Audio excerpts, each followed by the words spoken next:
Banjir yang terjadi di Bogor kemarin itu setelah saya lihat sebagai akibat dari menumpuknya sampah di sungai.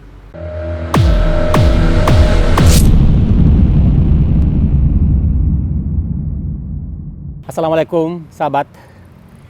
Biasanya ini di Indonesia setiap musim hujan, setiap banjir, setiap ada musibah, setiap ada korban, baru ribut. Para ahli ribut, para pemimpin kita ribut. Dan ini terjadi hampir setiap tahun di negara kita ini. Saya kemarin pagi, siang, sampai sore hari berada di lokasi bencana di Bogor, membawa sumbangan.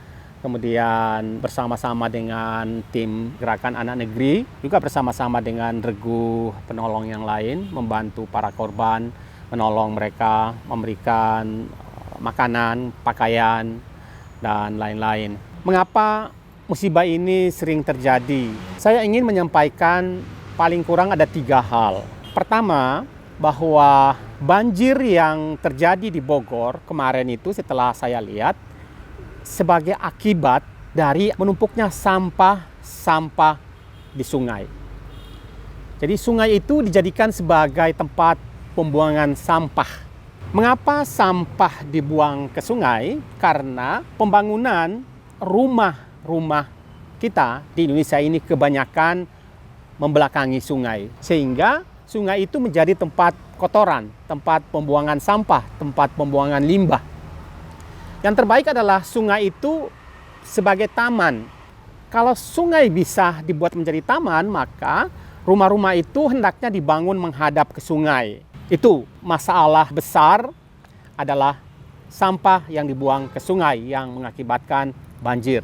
Kemudian yang kedua, kalau Anda dan kita semua, kalau kita berjalan di lorong-lorong di perkampungan-perkampungan, di mana saja, kebanyakan di seluruh Indonesia ini, terutama di pemukiman-pemukiman padat, jalan-jalan itu di semen atau di aspal. Akibatnya, air hujan yang jatuh di daerah itu, di wilayah-wilayah itu, semuanya mengalir ke tempat yang paling rendah, yaitu gorong-gorong, saluran air yang ada di situ, kemudian semua mengalir ke sungai karena tidak ada resapan. Yang terbaik adalah jalan-jalan itu di lorong-lorong di perkampungan-perkampungan itu sebaiknya dibangun dengan menggunakan paving block atau cone block, sehingga di situ ada celah-celah yang bisa meresapkan air ke dalam tanah.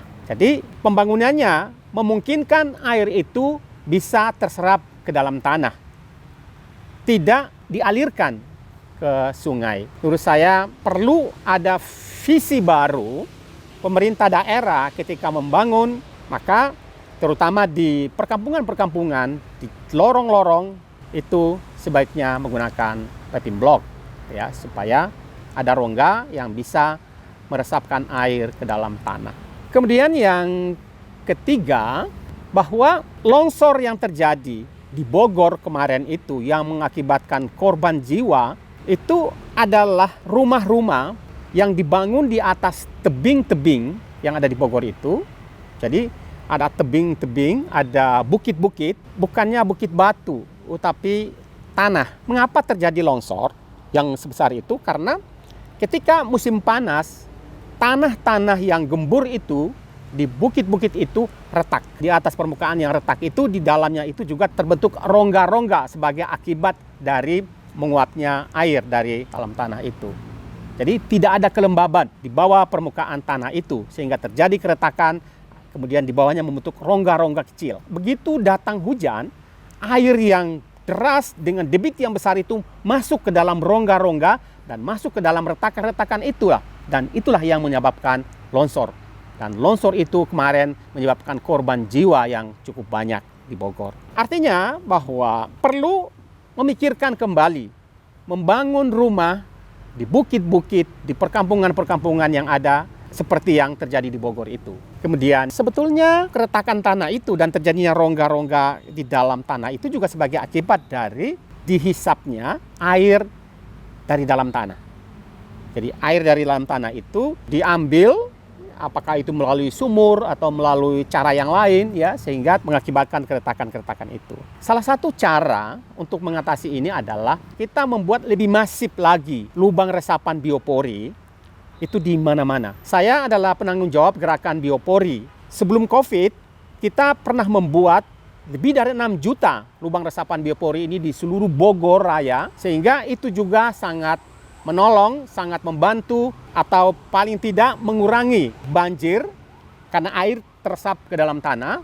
Sehingga selama beberapa tahun itu kita lihat bahwa banjir di Jakarta itu tidak sebesar tahun-tahun sebelumnya. Jadi air itu teresap ke dalam tanah. Jadi lubang biopori itu adalah lubang yang dibuat dengan kedalaman kira-kira 1 meter untuk meresapkan air ke dalam tanah.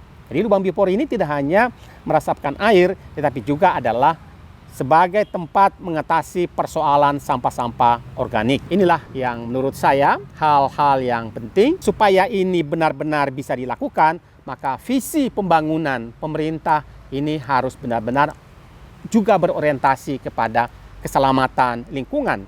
Kalau lingkungan itu selamat, maka korban juga bisa kita kurangi. Lingkungan itu selamat, maka jiwa manusia juga akan selamat. Ini adalah satu kawasan di rumah saya, ini ada taman. Jadi di sini saya buat dulu kira-kira ada 50 lubang resapan biopori di taman ini, dan nanti ada di luar sana dan ada di belakang sana. Dan air yang jatuh di sini semuanya selesai di sini, tidak mengalir keluar, semuanya teresapkan ke dalam tanah di sini. Tidak hanya untuk mengatasi kemungkinan banjir, tetapi juga untuk menjadi cadangan air kita di musim panas. Kita harus mengambil pelajaran yang paling besar dari apa yang terjadi di Bogor kemarin ini. Jadi kita lihat di puncak ada korban jiwa, kemudian di Bogor ada yang hanyut dari Bogor ini dan ditemukan di Jakarta. Ada juga yang hanyut dari Bogor Tegalega itu juga ditemukan di Depok sana. Kemudian ada juga yang tertimbun longsor dan meninggal dunia sebagai akibat dari hujan yang sangat lebat pada beberapa hari yang lalu.